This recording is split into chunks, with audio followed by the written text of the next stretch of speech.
성경 전체에 흐르는 대주제가 있습니다.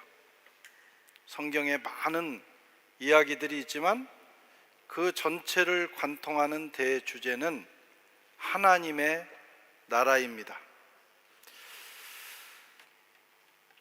이것은 또한 예수님의 사역과 생애의 중심이기도 했습니다. 세례 요한이 예수님을 소개하면서 첫 메시지가 회개하라, 천국이 가까웠느니라. 여기서 천국은 예수님의 오심을 의미합니다. 예수님이 이 땅에 오신 것은 하나님의 나라가 온 것입니다. 이 하나님의 나라는 우리 개인의 삶의 영역보다 우선순위에 있습니다. 우리는 먼저 그의 나라와 그의 의를 구해야 합니다. 우리가 신앙생활을 하고 또 세상을 살아가면서 우리 각자에게 필요한 것, 또 우리의 소원, 비전이 있지만 그 무엇보다도 더 우선순위가 되는 것은 하나님의 나라입니다. 예수님께서 오늘 제자들에게 기도를 가르치시면서 이렇게 말씀하셨어요. 이렇게 기도하라. 나라가 임하옵시며. 하나님의 나라가 이 땅에 임하기를 위해서 기도하라고 하는 것입니다. 하나님의 나라는 저와 여러분, 우리 예수 믿는 모든 사람들이 추구해야 될 가장 중요한 주제입니다. 물론 세상 살아가면서 각자에게 어떤 인생의 의미, 우리가 추구해야 될 가치, 비전들이 있을 것입니다. 그게 소중하지 않다는 건 아니에요. 그러나 그것보다도 더 소중한 우선순위가 그리스도인에게 있는데, 그것은 하나님의 나라, 하나님의 의를 추구하는 것입니다. 역사가 예일대학의 교수였던 역사가 케네스 스콧 라투렛 박사는 이렇게 말했어요. 기독교의 확장, 그분이 기독교 확장사라는 유명한 책을 썼는데, 기독교 확장은 인간의 전략이 아니라 하나님 나라가 역사 속으로 침투하는 과정이었다. 기독교가 탄생하고 기독교가 부흥의 역사를 써왔는데, 그것을 한마디로 말하면 하나님의 나라가 역사 속으로 침투해 들어오는 과정이라는 것입니다. 랄프 윈터는 기독교의 역사를 하나님의 나라가 여러 문화와 문명을 향해 전진해온 장대한 역사였다라고 정의를 내렸습니다. 우리가 예수를 믿는다는 것은 단순히 예수 믿어서 구원받고 이 땅에 사는 동안 건강하고 자손이 잘 되고 복을 받고 평안을 누리고 잘 먹고 잘 사는 것, 사실 그것도 중요합니다. 우리가 예수 믿으면서 하나님께서 이런 복을 우리에게 주실 거예요. 그러나 그것이 우리의 궁극적인 비전이나 목표가 돼서는 안 된다는 거예요. 하나님께서 우리를 구원하시고 저와 여러분을 이 땅에 여전히 두시는 것은 이보다도 더 깊고 크고 넓은 원대한 하나님의 뜻, 비전이 있기 때문입니다. 우리는 그것을 위해서 부름받은 사람들이에요. 만약 그렇지 않다면 우리가 세상 사람들과 다를 게 아무것도 없어요. 주일날 교회 나오는 거 외에는, 크리스찬이라는 이름을 가지고 사는 거 외에는 추구하는 게 똑같단 말이에요. 세상 사람들도 영혼이 잘 되면 좋겠고, 그렇죠? 복을 받고 자손이 잘 되고 세상에서 성공하고 건강하게 살다가 잘 먹고 잘 살다가 죽으면 그거 좋은 인생 아닙니까? 그들도 그것을 추구합니다. 그러나 우리가 크리스찬이 세상과 다른 것은 우리에게는 더 중요한 우선순위가 있다는 거예요. 그게 무엇입니까? 하나님의 나라입니다. 하나님의 나라가 이 땅에 임하는 일에 세상이 하나님의 능력에 의해서 세상의 문명이 변혁되는 일에, 하나님의 통치가 온 세상에 임하는 일에 저와 여러분들이 부름을 받았다고 하는 것입니다. 이것이 세상과 우리가 다른 거예요.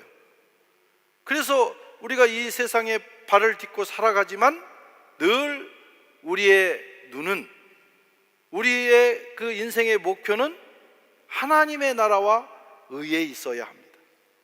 오늘 주님이 그것을 가르치고 있어요. 너희가 기도할 때에 하나님의 이름을 거룩히 여김을 받으시오며, 두 번째로 나라가 임하기를 위해서 기도하라는 거예요. 그것이 인생의 목표가 되어야 된다고 하는 겁니다.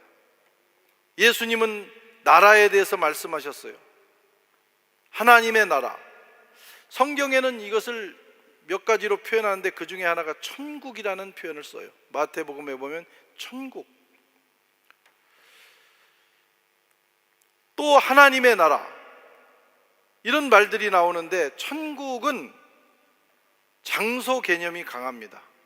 이 세상과 이 땅에 속한 그 나라가 아니라 하늘에 속한 그런 나라다라는 의미가 있어요. 하나님의 나라는 통치의 개념을 강조합니다. 어쨌든 우리는 천국, 하나님의 나라, 어떻게 표현하든 하나님의 나라 천국이 우리 인생의 목표가 되어야 되고 우선순위가 되어야 합니다. 예수님은 우리에게 개인적인 복을 구하라고, 구하지 말라고 말씀하지는 않으셨어요. 우리가 이 땅에 살면서 성공하는 거 중요하고요, 잘 사는 거 중요하고, 건강하게 사는 거 중요하고, 행복하게 사는 거 중요합니다. 그러나 때로는 하나님의 나라를 위해서 그것을 희생시킬 수도 있어야 된다는 거예요. 왜? 하나님의 나라와 의가 더 가치가 있기 때문이라는 거예요. 가장 먼저 우리는 하나님의 나라의 확정을 구하면서 이 세상을 살아야 합니다. 오늘 주님이 이 미셔널 주기도문을 통해서 우리에게 가르치시는 말씀이에요. 하나님의 나라, Kingdom of God. 하나님의 나라는 장소적인 개념보다는 통치의 개념이 강합니다. 어디에 있든지, 우리가 이 땅에 있든지 저 하늘에 있든지 하나님의 통치가 임하는 곳은 하나님의 나라입니다. 거기서도 하나님의 통치를 받지 않는다, 하나님의 다스림을 거부한다, 그러면 그건 사탄의 나라가 되는 거예요. 하나님의 나라는 그가 통치하시는 곳, 그분의 뜻이 시행되는 곳, 사랑과 의와 평강이 흐르는 곳, 죄와 악이 제거된 곳, 관계가 회복되는 곳, 사람의 마음이 새로워지고 거룩한 하늘의 문명이 세워지는 곳, 거기가 하나님의 나라예요. 그 나라를 구하라고 주님이 말씀하고 있습니다. 라투렛 박사는 역사 속에서 하나님의 나라가 어떤 모습으로 확장되는지를 우리에게 보여주었습니다. 하나님 나라가 임할 때마다 사람들의 삶이 바뀌었다. 그리고 그에 따라서 새로운 공동체가 탄생했다. 하나님의 통치가 임하는 곳에는 사람의 변화가 일어나고 또 하늘 공동체, 하나님의 뜻이 이루어지는 공동체가 세워진다는 것입니다. 그게 하나님 나라의 증거예요. 그러므로 우리는 주님이 가르치신 기도를 따라 매일 이렇게 기도해야 합니다. 하나님, 오늘 또 당신의 나라가 이 땅에 임하시옵소서. 그 나라가 임하기를 원합니다. 매일 이 기도를 하면서 이것을 삶의 목적으로 삼아야 된다는 거예요.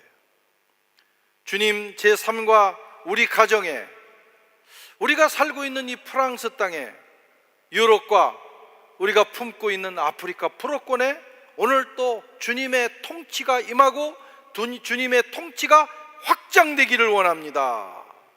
그리하여 사람이 변하고 새로운 공동체가 세워지고 궁극적으로는 문명이 변혁되는, 바벨의 문명, 교만한 문명, 하나님을 거부하는 문명이 겸손한 문명, 사랑의 문명, 하나님을 섬기는 문명으로 변화되기를 기도해야 된다는 거예요.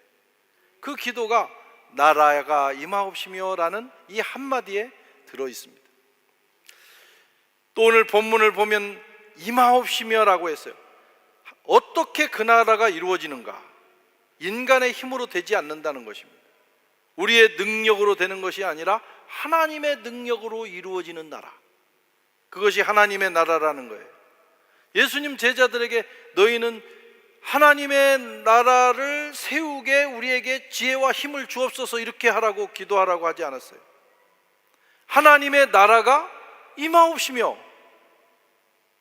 하나님의 나라는 내 능력과 내 지혜로 임하게 하는 것이 아닙니다.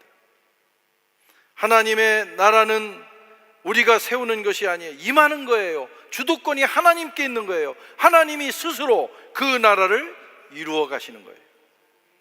그 일을 위해서 우리가 기도하라고 말씀하고 있습니다. 이걸 선교에 적용하면 미시오 데이, 하나님의 선교입니다.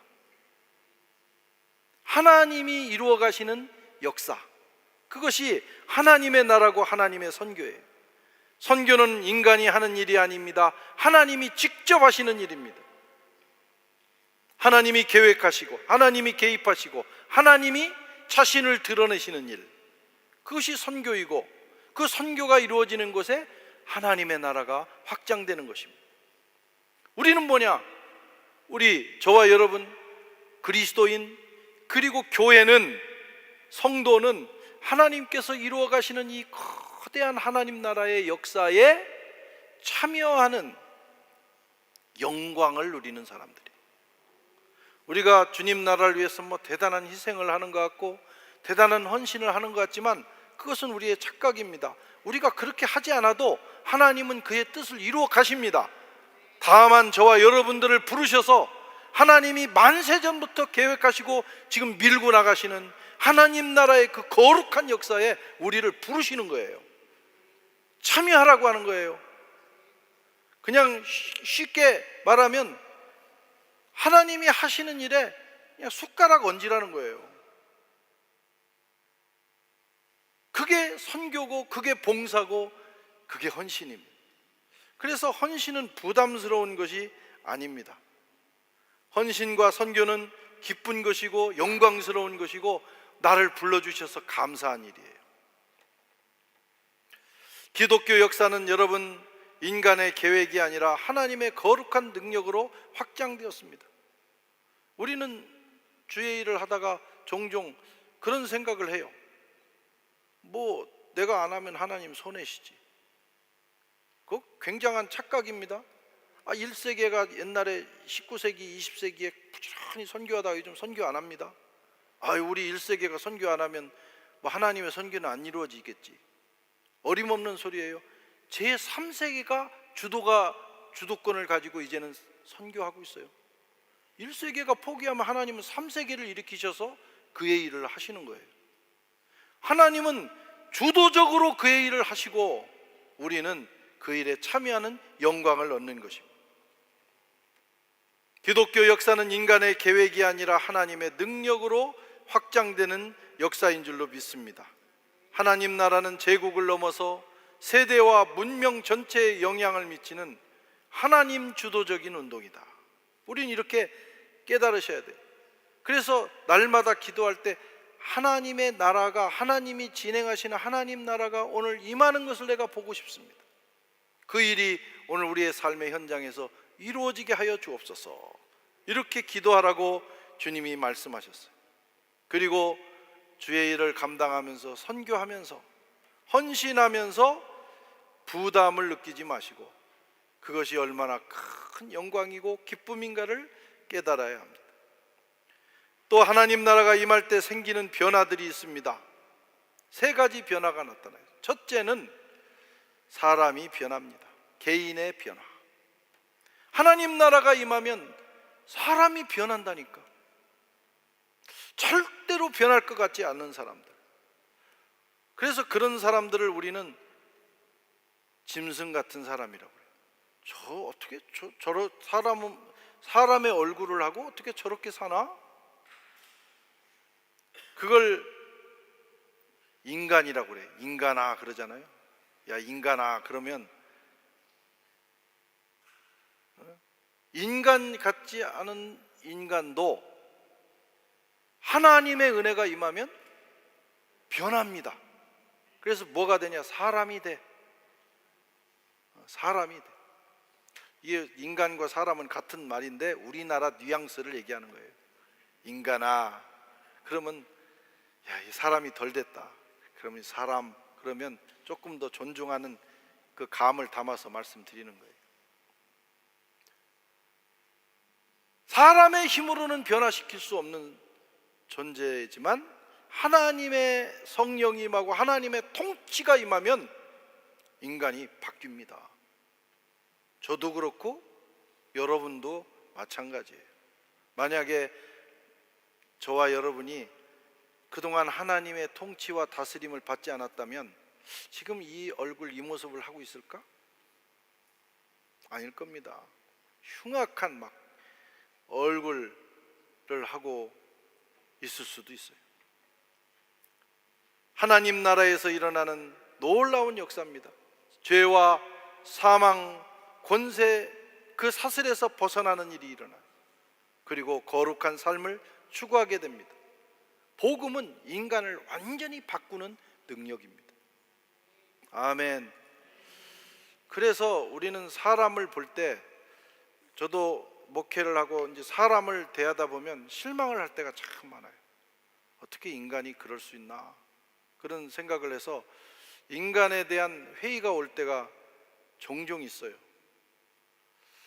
그러나 다시 복음으로 돌아가면 인간적으로는 회의가 되지만 복음 안에서는 바뀌지 않을 사람이 없다. 하나님이 한번 만지시면 인간이 변하게 돼 있어요. 그래서 또 희망적인 인간론을 갖게 됩니다. 로마서 12장 2절에 너희는 이 세대를 본받지 말고 오직 마음을 새롭게 함으로 변화를 받아 하나님의 선하시고 기뻐하시고 온전한 뜻이 무엇인지 분별하도록 하라. 마음이 새로워져서 변화된 인생, 그것이 하나님이 다스리실 때 일어나는 역사입니다. 또 하나님의 나라가 임하면 새로운 공동체의 변화가 일어나요. 세상의 공동체는 시기와 질투, 미움과 경쟁, 탐욕의 공동체입니다. 어디를 가나 요 감정이 흘러요. 그래서 만나면 피곤한 거예요. 피로 사회가 되고 피로 공동체가 됩니다. 피곤해 만나면. 그러나 하나님의 통치가 임하는 공동체는 이것이 쑥 빠지고 서로 사랑하고 위로해주고 위해주고 환대하고 서로를 섬기고 존경하는 치유와 회복의 공동체가 됩니다. 그게 교회입니다. 근데 교회 와가지고도 막 피곤하고 질투하고 시기하고 미워하고 경쟁하고 그러면 아직 하나님의 통치를 우리가 경험하지 못하는 거예요. 하나님이 원하시는 진정한 교회의 모습은 이것을 뽑아내고 하나 서로 사랑하고 위해주고 나보다 남을 낫게 여기고 지지하고 격려하고 세워주는. 그래서 만나고 나면 피로 회복제가 필요 없어요. 그 피로가 싹 사라지고 새로운 힘이 나는 공동체. 그것이 하나님께서 역사하실 때, 하나님이 통치하실 때 일어나는 공동체의 변화입니다. 바라기는 우리 교회가 그런 공동체가 되기를 바랍니다. 아멘. 싫어요? 왜 반응이 그렇습니까? 그런 공동체가 돼야 돼요. 그래서 일주일 동안 살면서 너무 힘들고 막 죽고 싶고 막 모든 게 싫어. 근데 교회 와서 예배드리고 성도들을 만나고 대화하고 나면 벌써 뭔가 내 내면에서부터 막 새로운 힘이 솟아오르는 그런 공동체. 그게 하나님이 다스리시는 하나님의 나라가 임한 공동체인 것입니다. 그것은 교회뿐만이 아닙니다. 저와 여러분의 가정도 그런 곳이 돼야 돼요. 하나님이 다스리시는 가정이 되면 그 가정에서 우리는 힘을 얻습니다. 사실은 가정이, 오늘은 가정의 날이고 어버이 주일이기도 한데, 가장 따뜻하고 가장 서로를 격려하고 위로해주고 지지하고 섬기고 환대하는 공동체가 돼야 되는데 그러지 못할 때가 많아요. 그렇죠? 그래서 가장 들어가기 싫고 가장 상처를 서로 주고받는 곳, 우리가 뭐 저기 그 샹젤리제에 걸어가는 그 누군가 때문에 상처받는 일은 없어요. 다 가정에서 가장 따뜻해야 될 곳에서 우리는 그런 걸 주고받아요. 그게 우리 인간의 한계예요. 어떻게 자식이 부모를 공경하고 부모가 자식을 사랑할 수 있는가? 노력은 하지만 우리 노력하면서 노력 때문에 더 힘들 때가 많아요. 노력 잘 해보려고 하다가 서로를 괴롭게 만들 때가 있어요. 근데 어떻게 해야 우리 가정이라는 공동체도 정말 이상적이고 행복한 공동체가 되는가? 하나님이 우리 모두를 다스리실 때 가능해지는 거예요. 저와 여러분의 가정이 그런 가정 되기를 축복합니다. 하나님 나라가 임하는 곳에는 사회와 문명의 변화도 일어난다는 거예요. 초대교회가 그 모습을 보여주었습니다. 초대교회 성도들은 사회 변두리에 있던 사람들이었어요. 힘도 없고 권력도 없는 사람들이었어요. 그들이 가진 것은 예수 믿는다는 것, 하나님의 통치를 경험했다는 것 외에는 그 사회에서 아무 영향력 없는 사람들이었습니다. 그러나 그들이 세운 공동체, 초대교회는 매우 매력적인 공동체가 됐어요. 세상에 영향을 주었어요. 하나님의 통치가 그들 가운데 있었기 때문입니다. 그러자 그 결과 로마라고 하는 거대한 제국, 우리는 로마를 제국이라고 하지만 로마 문명이라고 해요. 문명은 국가나 문화를 넘어서는 더 큰 바운더리를 문명이라고 해요. 그 거대한 로마라고 하는 문명, 누구도 무너뜨릴 수 없을, 바꿀 수 없을 것 같은 그 문명을 이 소수의 하나님의 통치를 경험했던 초대교회 그리스도인들에 의해서 100년도 되지 않아서 로마 문명이 흔들리기 시작하고 300년이 됐을 때 로마가 완전히 복음으로 변화되는 역사가 일어났습니다. 문명을 변화시키고 문명을 탄생시키는 능력이 바로 하나님 나라의 역사, 하나님의 통치가 임하면요 안 될 일이 없다는 거예요. 유럽은 그 후로 2000년 동안 유럽이라는 문명은 그리스 로마 문명이에요. 그리고 그리스 로마 문명이 미치지 않던 저 북쪽 이런 데는 바이킹, 그 다음에 이 독일 쪽에 뭐예요? 게르만, 사실 야만, 이쪽에서는 야만족이라고 했잖아요. 이 프랑스는 프랭크족의 게르만족 중에 프랭크족이 이제 줄을 이루면서 얘가 프랑스가 됐잖아요.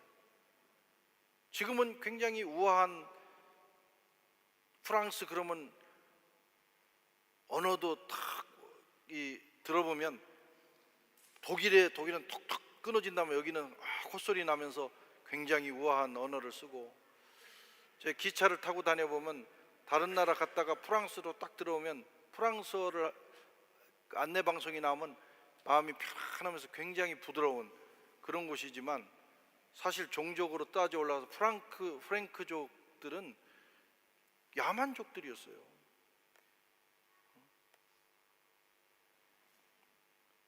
그냥 프랭클리, 솔직하게 이런 표현이 원래는 도끼로 내려치듯이 이런 데서 왔대요. 아주 거친 그런 사람들이 살고 있었던 유럽입니다. 그런데 이 유럽에 이 기독교의 복음이, 하나님 나라의 통치를 받은 사람들이 나타나서 복음을 전하기 시작하자 점점 변화되더니 지난 2000년 동안 유럽 문명이 기독교 문명이 된 거예요. 이게 하나님의 통치의 놀라운 역사입니다. 21세기 하나님은 저와 여러분들을 이 일을 위해서 지금 부르고 계신 거예요. 너희는 이렇게 기도하라. 주님이 오늘 우리에게 말씀하십니다. 나라가 임하옵시며, 하나님께서 저와 여러분을 이 유럽 땅으로, 프랑스 땅으로 부르셔서 여기 살게 하신 것은 바로 이 기도를 하면서 우리의 작은 몸짓을 통해서 하나님 나라가 이 땅에 임하는 일을 하시기 위해서 우리를 불러주신 줄로 믿습니다. 우리가 이 땅에 와서 예수 믿고 살아가는 것, 저와 여러분의 기도와 삶을 통해서 하나님 나라를 이루기 위한 것이다. 그것을 가슴에 새기고 하루하루를 살아야 돼요. 여러분 뭐 각자 꿈이 있을 거예요. 그것도 중요합니다. 다 하나하나 이루어 가셔야 돼요. 그러나 그 꿈들이 다 모여서, 우리 각자 다른 꿈들이 모여서 마지막 지향해야 될 목표는 하나님의 나라예요. 그 나라를 위해서 우리가 여기에 부르심을 받은 것입니다. 저와 여러분들이 이 기도를 하면서 주의 일을 잘 감당할 때, 여기 와 있는 한국 사람들이 뭘 하겠어요? 그러나 우리의 삶이 하나님의 통치를 받으면서 매일매일 살아갈 때 이 유럽이라고 하는 세속화된 이 문명의 변혁이 일어나기 시작할 것입니다. 그러면 어떤 사람은 뭐 그건 좋아요. 그런데 우리는 뭐예요? 하나님의 나라와 의를 구하고, 그러면 뭐 우리는 어떻게 살아요? 근데 놀라운 것은 하나님의 아들이신 예수님께서 이 땅에 오셔서 아주 직접 제자들에게 명쾌하게 하신 말씀이 있어요. 그의 나라와 그의 의를 구하면서 한번 살아봐라. 너희 기도를 한 3분의 1을, 이건 제가 해석하는 거예요. 하나님 나라와 의를 위해서 기도해봐라. 네 기도는 조금만 해봐라. 하나님께서 나머지 네가 기도하지 않은 것까지도 다 이루어 주신다는 거예요. 얼마나 쉽습니까? 하나님 나라를 위해서 살다가 망하면 어떡하나 그런 염려하지 말라는 거예요. 우선순위를 정하고 그의 나라를 위해서 한번 살아보세요. 예수님의 말씀이 이루어집니다. 너희는 먼저 그의 나라와 의를 구하라. 그리하면 이 모든 것을 너희에게 더하시리라. 이 말씀을 믿으십니까? 이건 그냥 바울이 한 말씀도 아니고 베드로가 한 말씀도 아니고 하나님의 아들이 직접 오셔가지고 하나님의 아들의 입술로 제자들에게 명백하게 하신 말씀이에요. 그의 나라와 의를 구하며 살면 나머지는 내가 책임지겠다. 오늘 이 말씀을 믿으며 하나님 나라를 구하며 살아가는 저와 여러분 되시기를 축원합니다.